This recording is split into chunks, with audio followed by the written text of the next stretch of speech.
زندگی یہ نہیں ہے کسی کے لیے، زندگی ہے نبی کی، نبی کے لیے۔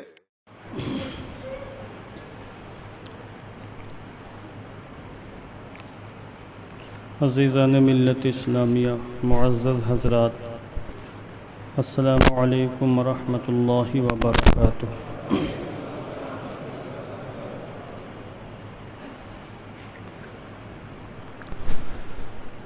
نحمده ونصلي ونسلم على رسوله الكريم، أما بعد، فقد قال الله تعالى في القرآن المجيد والفرقان الحميد: من يطع الرسول فقد أطاع الله. وقال سيدنا رسول الله صلى الله تعالى عليه وسلم: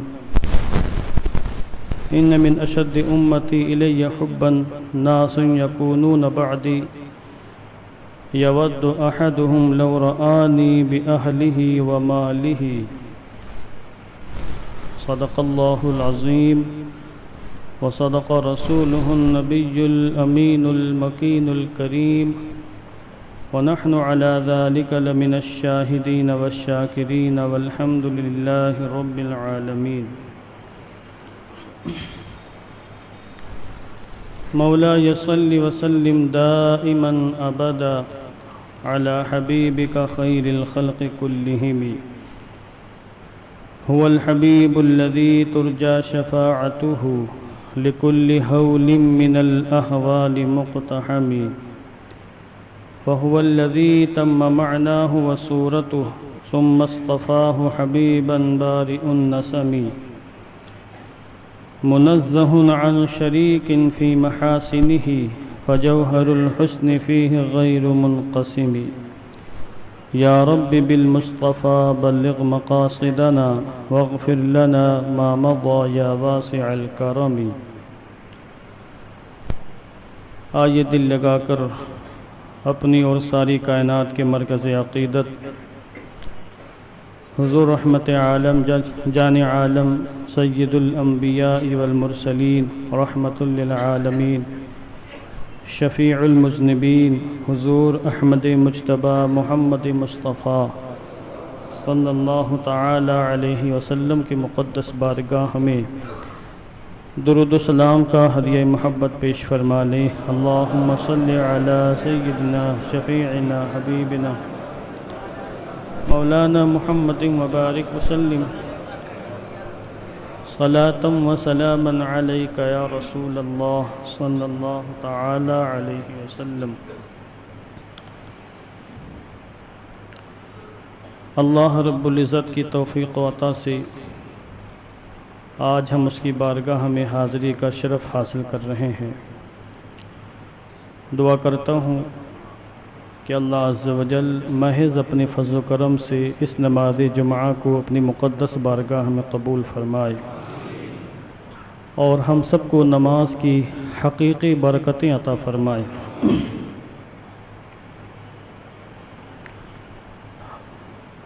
ماہ ربیع النور ان قریب ہم سے رخصت ہونے والا ہے۔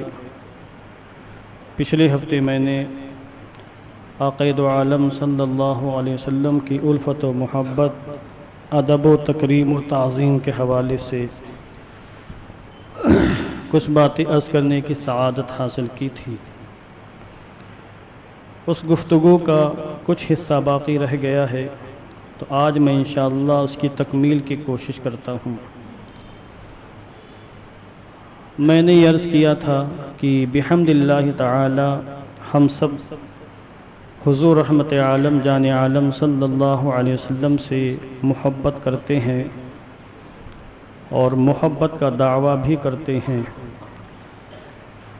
مگر قرآن مقدس نے اور احادیث کریمہ نے ہمیں محبت کا جو معیار بتایا ہے، محبت کی جو کسوٹی بتائی ہے، محبت کرنے والے یا محبت رسول کا دعویٰ کرنے والے اس معیار پر کھرے اترتے ہیں یا نہیں، اس لیے میں نے محبت رسول کی چند علامتیں پچھلے ہفتے بیان کی تھیں اور ما بقیہ چیزیں میں آج عرض کرنے کی کوشش کرتا ہوں۔ دیکھیے، محبت کرنے والا جس سے بھی محبت کرتا ہے اس سے وہ ملاقات کرنے کی تمنا کرتا ہے، اس کو دیکھنا چاہتا ہے، اس کے پاس جانا چاہتا ہے۔ یہ ممکن نہیں کہ کوئی طالب ہو اور وہ اپنے مطلوب کو نہ چاہے، کوئی عاشق ہو وہ معشوق کو دیکھنا نہ چاہے، کوئی محب ہو محبت کرنے والا ہو اور پھر وہ اپنے محبوب تک جانا نہ چاہے، محبوب کو دیکھنا نہ چاہے، اور اس کے دل میں محبوب تک پہنچنے کی، رسائی حاصل کرنے کی کوئی امنگ نہ ہو، کوئی تمنا نہ ہو، کوئی تڑپ نہ ہو۔ اگر کوئی شخص ایسا ہے تو پھر اس کو اپنے محبت کے دعوے میں نظر ثانی کرنے کی حاجت ہے۔ اس کا مطلب یہ کہ اس کے محبت کا دعویٰ کھوکھلا ہے، خالی ہے، اس کے پیچھے کوئی حقیقت نہیں ہے۔ تو جب دنیاوی محبوب کا عالم یہ ہے کہ دنیا میں انسان کسی سے محبت کرتا ہے تو اس کو دیکھنا چاہتا ہے، اس کے پاس جانا چاہتا ہے، اس کے در تک پہنچنا چاہتا ہے، تو حضور رحمت عالم سید عالم صلی اللہ تعالی علیہ وسلم تو سید المحبوبین ہیں۔ چند سرکش انسانوں اور سرکش جناتوں کے علاوہ کائنات کی ہر شے حضور سے محبت کرتی ہے۔ پروردگار عالم سب سے زیادہ حضور سے محبت فرماتا ہے، تو یہ ممکن نہیں کوئی انسان حضور سے محبت کا دعویٰ کرے اور وہاں جانے کہ اس کے دل میں کوئی تڑپ ہی نہ ہو۔ حدیث پاک میں ہے، مسلم شریف کے اندر ہے، سیدنا ابو ہریرہ رضی اللہ تبارک و تعالی عنہ روایت کرتے ہیں، قال رسول اللہ صلی اللہ تعالی علیہ وسلم، ان من اشد امتی الی حبا ناس یکونون بعدی یود احدہم لو رآنی باہلہ ومالہ۔ یہ حدیث پاک گوشے دل سے سننے کے لائق ہے۔ آج کتنے ہی لوگ ایسے ہیں جن کے پاس دولت ہے، سرمایہ ہے، اسباب ہیں، استطاعت ہے، قوت ہے، طاقت ہے، سب کچھ ہے، مگر وہ بڑھاپے کا انتظار کر رہے ہیں کہ بڑھاپا آ جائے تب میں جاؤں حضور کی بارگاہ میں۔ نمازیں بھی پڑھ رہے ہیں، صدقات و خیرات بھی کر رہے ہیں، مگر وہاں جانے کی کوئی تڑپ ان کے اندر نہیں ہے، کوئی جذبہ ان کے اندر نہیں ہے۔ نہ وہ حج بیت اللہ کر رہے ہیں، نہ عمرے کی نیت سے حضور کی بارگاہ میں حاضری کا شرف حاصل کرنے کی تمنا ان کے اندر پائی جاتی ہے۔ کیوں؟ جوان ہیں، ابھی ادھیڑ عمر ہے، ابھی طاقت و قوت ہے، جب بڑھاپا آئے گا تب وہاں جائیں گے۔ یہ محبت کی نشانی نہیں ہے۔ حضور علیہ السلام نے اسی حدیث پاک میں ارشاد فرمایا اپنے صحابہ سے، کون صحابہ جو صبح و شام حضور کا چہرہ دیکھتے تھے، جن کی موجودگی میں قرآن مقدس نازل ہوتا تھا، جن کی موجودگی میں معجزات صادر ہوتے تھے، جن کی نظروں کے سامنے درختوں نے چل کر حضور کی بارگاہ میں حاضری دی، پتھروں نے سلام پیش کیا، چاند دو ٹکڑوں میں تقسیم ہو گیا، ان سے حضور نے فرمایا کہ تم لوگ مجھ سے محبت کرتے ہو ٹھیک ہے، مگر مجھ سے سب سے زیادہ الفت و محبت کرنے والے میری امت کے وہ بندے ہوں گے جو میرے بعد آئیں گے۔ ان من اشد امتی الی حبا ناس یکونون بعدی، کہ بے شک میری امت میں مجھ سے سب سے زیادہ سچی محبت کرنے والے میرے وہ امتی ہوں گے جو میرے بعد دنیا میں آئیں گے۔ اور ویسا ہی ہوا تابعین نظام میں، تابعین کے بعد کے زمانوں میں، اور پھر اس کے بعد ایسے عاشق رسول پیدا ہوئے جو شب بیداری کرتے تھے، رات بھر روتے تھے فقط اس لیے کہ ایک مرتبہ دیدار مصطفیٰ نصیب ہو جائے۔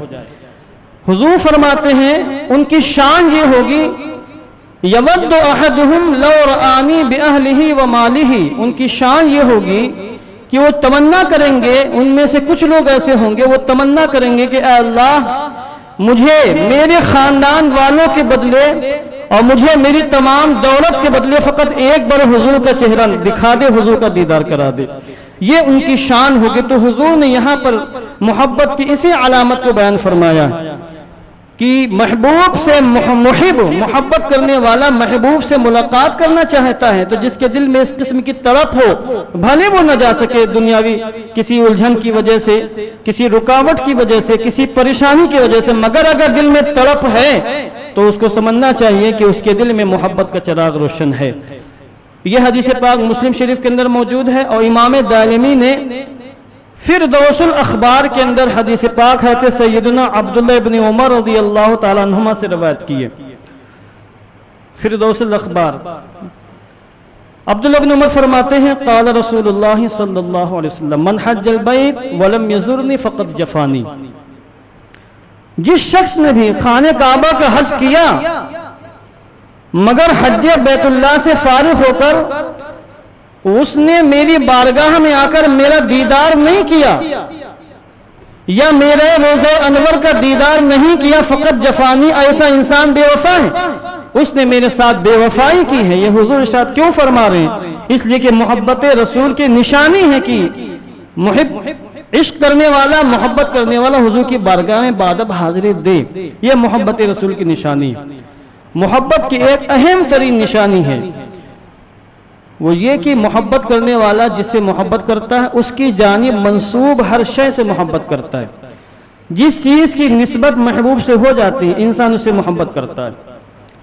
آپ دیکھیں عشق مجازی میں مجنون کے بارے میں نے پڑھا کہ وہ ان کتوں سے بھی محبت کرتا تھا جو لیلا کی گلی میں گزر جایا کرتے تھے نسبت کی بنیاد پر۔ تو عشق مجازی کا معاملہ یہ ہے، تو عشق حقیقی کا معاملہ کیا ہوگا؟ تو حضور سے محبت کی بہت بڑی نشانی یہ ہے کہ انسان ان تمام نسبتوں سے محبت کرے جو حضور تک لے جاتی ہیں، جو حضور تک پہنچاتی ہیں، اور جن جن چیزوں سے حضور نے محبت کی ہے۔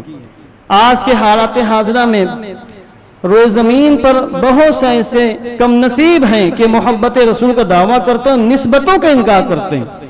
پھر حضور کی نسبت کی جب بات آتی ہے تو پھر محبت کا دعویٰ ان کا کھوکھلا ثابت ہوتا ہے۔ اس لیے محبت رسول کی مضبوط اور ٹھوس نشانی یہ ہے کہ انسان حضور کی جانب منسوب ہر چیز سے محبت کرتا ہے۔ جو شخص بھی عاشق رسول ہوگا قرآن مقدس سے محبت کرے گا، کیونکہ قرآن حضور پر نازل ہوا ہے، اس کی نسبت حضور سے ہے۔ جو شخص بھی عاشق رسول ہوگا غار حرا سے محبت کرے گا، قرآن مقدس غار حرا میں اس کی ابتدا ہی نزول کی۔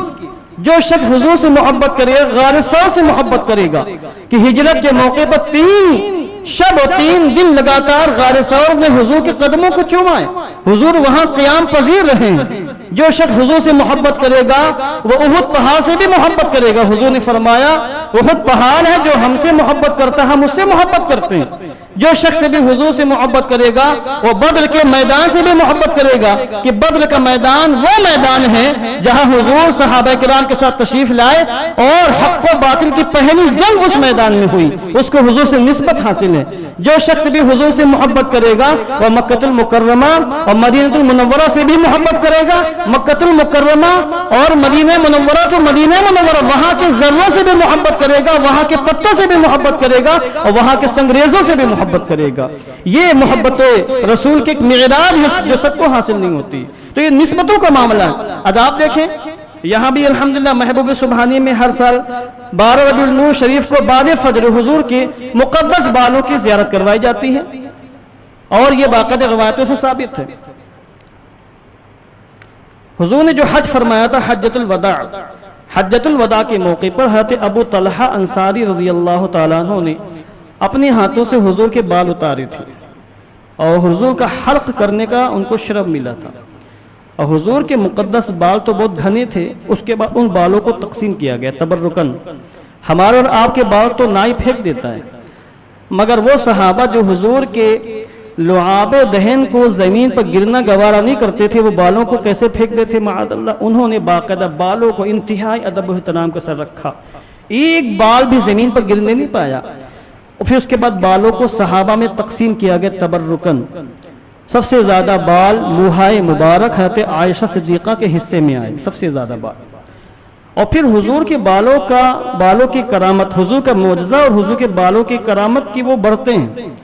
ہمارے اور آپ کے بال تو بڑھتے نہیں، مگر حضور کے بالوں میں نمو جاری رہتی ہے، وہ بڑھتے رہتے ہیں۔ تو وہ بال تقسیم ہوئے، پھر ان کے بعد ان کی نسلوں میں، نسلوں کے بعد نسلوں میں منتقل ہوتے ہوتے وہ آج موہے مبارک غالباً دنیا کے ہر ملک میں جتنے شہر صوبے غالباً کچھ نہ کچھ موہے مبارک ہر جگہ موجود ہے. خود بمبئی کی شریف کی، یہاں بمبئی کی سرزمین میں کئی علاقوں پہ باقاعدہ حضور کے موہے مبارک موجود ہے. ہم ان سے محبت کرتے ہیں، کیوں؟ نسبت مصطفیٰ کی بنیاد پر ان سے انتہائی ادب و احترام کے ساتھ ان بالوں کی بارگاہ میں اس طرح حاضری دیتے ہیں عاشقان رسول، گویا کہ وہ حضور کی بارگاہ میں حاضر ہیں. حضور کے موہے مبارک ہو، حضور کے قدموں کے نشان پتھروں پر پڑ جایا کرتے تھے. آج بھی وہ بہت سے پتھر ہر جگہ کئی جگہ موجود ہیں، میں نے خود بارہا ان کو دیکھا ہے، لوگ ان کا بھی دیدار کرتے ہیں نسبت مصطفیٰ کی بنیاد پر. تو عشق رسول کی نشانی ہے کہ انسان حضور سے محبت کرے تو حضور کی نسبتوں سے محبت کرے، اور جن چیزوں کی نسبت حضور کی جانب ہو جائے ان سے پیار کرے، محبت کرے. اب آپ دیکھیں، دل تھام کے سنیں، میں ایک حدیث پاک پیش کر رہا ہوں، جامع ترمذی کے اندر روایت موجود ہے. حضرت ابو طالوت روایت کرتے ہیں. ابو طالوت کہتے ہیں کہ دخلت علی انس بن مالک رضی اللہ تعالی عنہ. اب نسبت مصطفیٰ کے دیکھیں آپ بات، دعوی محبت رسول ہو اور حضور کی نسبتوں سے انسان چڑھے تو پھر وہ عاشق نہیں ہے. اب دیکھیں حضور کے صحابہ چھوٹی چھوٹی باتوں میں بھی اپنی محبت کا، عقیدت کا، احترام کا اظہار کرتے تھے. حضرت ابو طالوت تابعی ہیں، کہتے ہیں میں حضرت انس بن مالک کے پاس گئے، صحابی رسول انس بن مالک، اور جنہوں نے 10 سال تک حضور کی خدمت کرنے کا شرف حاصل کیا. دخلت علی انس بن مالک وهو یاکل القرع. میں حضرت انس بن مالک کے پاس گیا، دیکھا کہ آپ لوکی شریف کھا رہے ہیں. لوکی، قرع، لوکی اور کدو دونوں پر اس کا اطلاق ہوتا ہے، اور یہ کہہ رہے ہیں یا لکی من شجرہ ما احبک الی لحب رسول اللہ صلی اللہ علیہ وسلم ایاک. لوکی کھاتے ہوئے حضرت انس بن مالک کہہ رہے ہیں، ہم لوگ تو شاید منہ بنا لیں، ہم گوشت کھانے کا عادی ہیں، مگر آپ دیکھیں صحابہ کرام کی الفت و محبت کس اونچے معیار کی تھی. حضرت انس کہتے ہیں اس درخت سے، کدو یا لوکی کے درخت سے یا اس سبزی سے جو آپ کے سامنے موجود تھی، یا لکی من شجرہ، اے لوکی کے درخت، تو مجھے کتنا محبوب ہے، میں تجھ سے کتنی محبت کرتا ہوں، کس قدر تجھ سے محبت کرتا ہوں. لحب رسول اللہ صلی اللہ علیہ وسلم یاک، کیونکہ حضور رحمت عالم تجھ سے محبت فرمایا کرتے تھے. اللہ، میں نہیں محبت کر رہا ہوں تو تیرے اندر ایسی کوئی وجہ نہیں کہ میں محبت کروں، فقط وجہ یہ کہ حضور تجھ سے محبت کرتے تھے، تجھ کو کھانا پسند کرتے تھے، اس لیے میں بھی تجھ سے محبت کرتا ہوں. اور حضرت انس بن مالک سے روایت کرتے ہیں رأیت رسول اللہ صلی اللہ علیہ وسلم یتتبع فی الصحفہ یعنی الدباء. یہ بھی جامع ترمذی کے اندر روایت موجود ہے. اب یہ حضرت انس بن مالک اپنا پورا واقعہ بیان فرماتے ہیں، کہتے ہیں میں نے حضور کو دیکھا کہ حضور ڈونگے میں یا کسی بھی پیالے میں، ہم لوگ ڈونگا بولتے ہیں، ڈونگے میں یا پیالے میں حضور کدو کی قطلیاں، کدو کے پیس تلاش کیا کرتے تھے کہ کہاں ہے کدو، کہاں ہے لوکی. اس کے بعد میں نے کہا فلا ازیل احبہ، تو پھر میں اس وقت سے لے کر آج تک اس لوکی شریف سے سچی محبت کرتا ہوں. جب میں نے دیکھا کہ حضور محبت بھرے انداز میں لوکی کو تلاش کرتے ہیں اور انتہائی محبت کے ساتھ کو کھاتے ہیں اس سبزی سے، تو صحابہ کرام جب سبزیوں سے اتنی محبت کرتے تھے، جن سبزیوں سے حضور محبت کرتے ہوں، تو صحابہ کرام اہل بیت کرام سے کس قدر محبت کیا کرتے ہوں گے، اس کا ہم تصور نہیں کر سکتے. بدبخت ہے رافضی شیعہ جو کہتے ہیں کہ صحابہ کرام کے دل میں اہل بیت کرام کا معاذ اللہ بغض تھا، نفرت تھی، عداوت تھی. استغفر اللہ ربی من کل ذنب واتوب الیہ، اس قسم کی بکواسیں کی جاتی ہیں. تو یہ نسبت مصطفیٰ کا معاملہ ہے کہ جو شخص عاشق رسول ہوتا ہے وہ حضور کی اور رسول پاک کی نسبتوں سے بھی محبت کرتا ہے. عشق رسول کی ایک بہت مضبوط اور ٹھوس نشانی یہ ہے کہ انسان محبت کرنے والا حضور کے محبوبوں سے محبت کرتا ہے، جس سے حضور نے محبت کی اور جن سے محبت کرنے کا حضور نے حکم دیا. عاشق رسول اگر کوئی ہے تو یقیناً وہ ان لوگوں سے، ان نفوس قدسیہ سے ضرور محبت کرے گا. یہ تو ممکن ہی نہیں کہ کوئی حضور سے محبت کا دعویٰ کرے پھر حضور کے عاشقوں سے، حضور کے محبوبوں سے محبت نہ کرے. جن سے محبت کرنے کا حضور نے باقاعدہ حکم دیا ہے ان سے محبت نہ ہو اور محبت رسول کا ڈھنڈورا پیٹتا رہے تو ایسا شخص جھوٹا ہے، فریبی ہے، دھوکے باز ہے، ہرگز عاشق رسول نہیں ہے۔ اب دیکھیں حضرت عبداللہ ابن مغفر روایت کرتے ہیں، کہتے ہیں کہ حضور رحمت عالم جان عالم علیہ الصلوۃ والسلام نے ارشاد فرمایا، جامع ترمذی کے اندر روایت موجود ہے، اللہ اللہ فی اصحابی لا تتخذوهم غرضا من بعدی فمن احبهم فبحبی احبهم ومن ابغضهم فببغضی ابغضهم من آذاہ فقد آذانی ومن آذانی فقد آذى اللہ ومن آذى اللہ یوشک ان یاخذہ۔ حضرت عبداللہ ابن مغفل فرماتے ہیں کہ اللہ کے رسول علیہ السلام نے فرمایا، میرے صحابہ کے بارے میں اللہ سے ڈرتے رہنا، جس نے میرے صحابہ سے محبت کی تو اس نے مجھ سے محبت کرنے کی بنیاد پر میرے صحابہ سے محبت کی، یعنی میرے صحابہ کی محبت مجھ سے محبت کرنے کی نشانی ہے، اور جس نے میرے صحابہ کا بغض دل میں پال رکھا، صحابہ سے نفرت کی، تو اس نے مجھ سے نفرت کرنے کی بنیاد پر میرے صحابہ سے نفرت کی ہے، اور جس نے میرے صحابہ کو تکلیف دی اس نے مجھے تکلیف دی، جس نے مجھے تکلیف دی اس نے اللہ کو اذیت پہنچانے کی کوشش کی، اور جس نے اللہ کو ناراض کیا ان قریب اللہ اسے پکڑے گا، اس کا سخت ترین مواخذہ ہوگا۔ ان بطش ربک لشدید، قرآن مقدس میں ہے بے شک تیرے رب کی پکڑ بہت سخت ہے، جب اللہ پکڑے گا تو کوئی بچانے والا نہیں ہوگا۔ اب غور فرمائیں، حضور نے صحابہ کرام سے محبت کرنے کو حکم دیا اور یہ باقاعدہ اعلان فرمایا، اگر تم مجھ سے محبت کرتے ہو تو میرے صحابہ سے محبت کرو۔ صحابہ کی محبت کے بغیر حضور کی محبت نہیں حاصل ہو سکتی۔ اس قسم کی روایتیں متعدد موجود ہیں، صحابہ سے محبت کے بارے میں، مہاجرین سے محبت کے بارے میں، انصار سے محبت کے بارے میں، ازواج مطہرات سے محبت کے بارے میں، اہل بیت اطہار سے محبت کرنے کے سلسلے میں، اور پھر نام لے کر حضور نے باقاعدہ بیان کیا، حضرت علی سے محبت کے بارے میں، حضرت فاطمہ سے محبت کے بارے میں، امام حسن حسین کے محبت کے بارے میں سینکڑوں روایتیں حدیث کی کتابوں کے اندر موجود ہیں۔ حضور نے تعلیم دی ہے کہ اگر مجھ سے محبت کرتے ہو تو میرے ان اہل بیت اطہار سے، میری ازواج مطہرات سے، انصار سے، مہاجرین سے، کہ جنہوں نے میری عزت و آبرو کے تمام سب کچھ قربان کر دیا، ان سے محبت کرو۔ ان سے محبت کیے بغیر تم مجھ سے محبت نہیں کر سکتے ہو۔